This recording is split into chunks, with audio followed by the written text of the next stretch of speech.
Hey guys, Mashud here. Today we'll be watching Bombay Velvet, starring Ranbir Kapoor, Anushka Sharma, and introducing Karan Johar, even though technically he was already introduced in Dilwale Dulhaniya Le Jayenge. It's directed by Anurag Kashyap, the same guy who made Gangs of Wasseypur, Uran, and recently Raman Raghav 2.0. And needless to say, this movie had a little bit of hype when it was coming out. Clearly it didn't live up to the expectations, hence we're here. So let's watch. Movie starts off with a young Ranbir Kapoor named Balraj and his mom arriving at Mumbai with nothing to their name. We see Balraj meeting Chiman, who is a street rat, and we can see how he's going to turn out once he's grown up. We also see a young Anushka Sharma named Rosie, who gets spotted by some man at the church. He basically requests her mom to let him train her vocals to become a better singer. Now, I'm not entirely sure if the mom basically sold her or only let her go for classes, because in the next scene we see her basically laying in bed with the guy all grown up. Anyway, she's had enough of his crap, beats him up, runs away to Bombay, where she dreams of becoming a famous singer or an actress, at whatever cost. Balraj is all grown up and you find out he's really into movies and gangsters. His mom, unfortunately, works at a brothel. In order to forget all his worries, he fights in an underground cage match. Now, Balraj decides to rob a bank by acting as if his hand is a gun underneath a handkerchief. Not only that, the person he tries to rob, Kaizad, played by Karan Johar, exposes him and follows him to his car, and then offers him the briefcase filled with money and a job. Why? Because he had it in him, and he can be put to good use. First of all, he tried to rob you without any weapon. Secondly, he robbed you literally at the doorstep of the bank, where there technically should be guards. And third of all, he was caught. How is he of any use? But since this movie has to move forward, let's assume he has something to offer.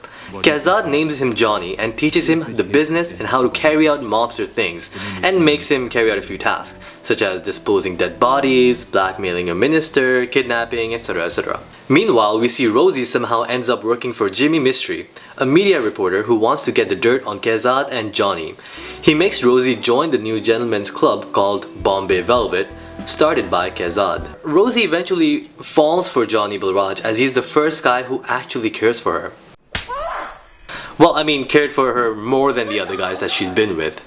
But he basically runs a prestigious gentleman's club, has the big shot car, the suit, and the money. But he insists he wants more and wants to become partners. Obviously, Kaizad laughs at his request and ridicules him for even thinking that.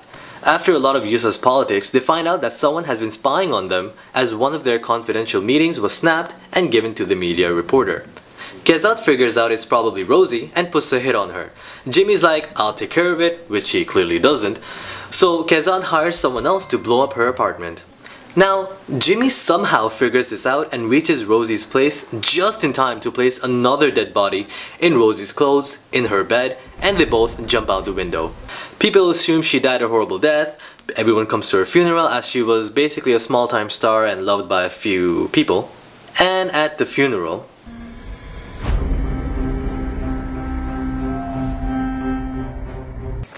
Rita, music ही छुट्टी में.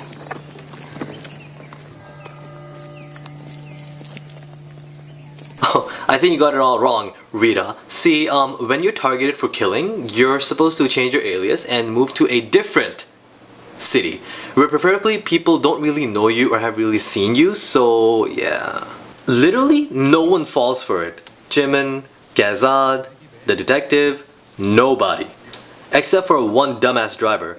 Everyone else figured it out from the start that it's basically Rosie acting like an idiot. I thought Rab ne Bata Di Jodi was stupid, but at least he changed his looks a little along with his mannerism. Here she talks and sounds exactly the same while acting like she's hiding something, and just expects everyone to fall for it. Anyways, Kaizad kidnaps Rita, and informs Johnny to see him at Bombay Velvet. While he's on his way, the cops come out looking for him at the hotel. He climbs down, wears a Santa Claus getup to be unidentifiable, and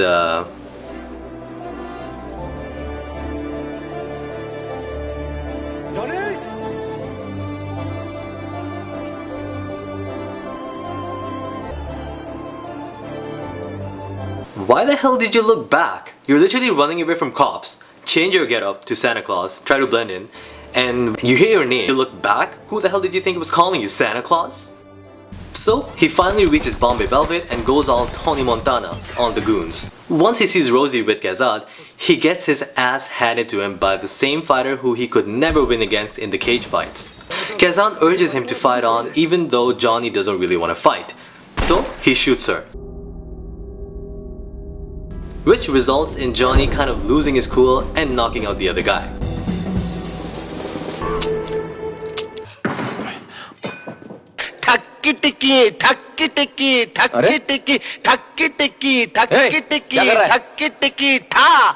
इसमें एक ही गोली थी. Are you kidding me? You had one bullet? I'm starting to see why you were so impressed with Johnny, even though he had really nothing to offer. Anyways, Johnny stabs him, says the tagline from the poster, and carries Rosie outside the club, where naturally there happen to be cops just simply waiting outside instead of heading inside. And instead of taking them in, the chief inspector comes and shoots down Johnny, giving him the big shot ending he always wanted. In a way, I don't know, foreshadowing and stuff.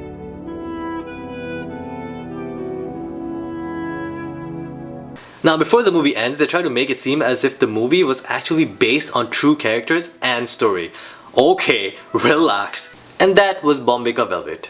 Even though it was set in the 60s, it felt more like that I was watching a movie from like a 1920s or 30s mobster movie.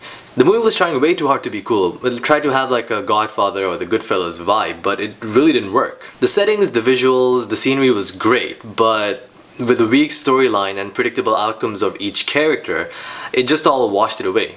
The movie and the poster and the trailer try to show how Johnny forged his destiny in the City of Dreams, but honestly speaking, I don't think Johnny did anything. I mean, he was just like a street rat, basically, a thug, a goon, right? And Kazad basically just gave him everything. Literally on his lap for absolutely no reason. He could have found any other goon, really. And whatever Kazad gave to him, it just wasn't enough. He just wanted more than his fair share. He wanted to become partners. Come on. Come on, Johnny. Calm. So Ranbir played the character well, but the character itself was very one-dimensional, so I really didn't feel anything for the character. Anushka was okay, but her lip-syncing out loud was really annoying at times. Karan Johar, I wasn't really terrified of him, even though he's supposed to be this big, terrifying, big-time mobster, but I mean, it's Karan Johar. Like, we all know him as Karan Johar, Coffee with Karan, right? So, I mean, I think Karan Johar was basically playing himself / a gangster. रोजी में तुमने ऐसा क्या देख लिया Johnny जो मुझ में नहीं था? So what did you guys think about Bombay Velvet? Do you think Karan Johar should continue acting or should he stick to directing movies? Let me know your views below and I'll see you guys next time. Later.